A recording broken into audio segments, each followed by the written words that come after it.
समाधाने दबावा किया कावना के तना बावे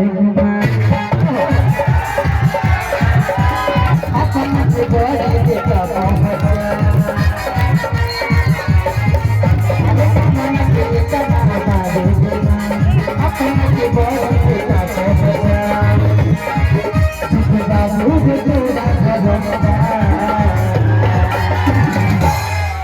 एक बार से क्या कहेगा कि हमारा जाति में दम बा समाराने जाति में दम बा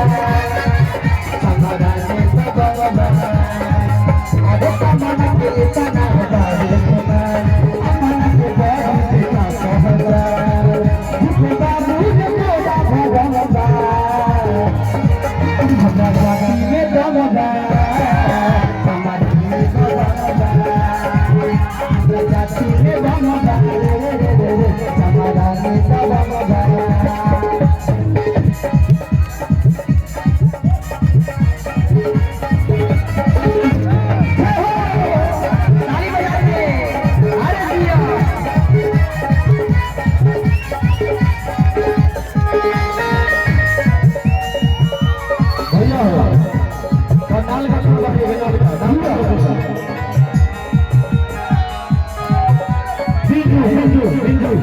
बिंजू को थोड़ा आवाज दीजिए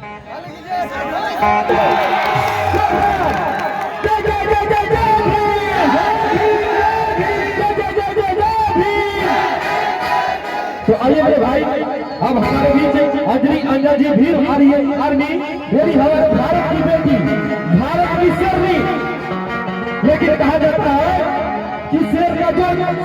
जो जितना दूध पीता है वो उतना ही लड़ करता है। जिन दलित के बेटियों के साथ साथ अत्याचार सब किया जाता था आज वही बेटी पढ़ने का देखिए आज हिंदुस्तान की बेटी है चलिए बहुत बहुत धन्यवाद।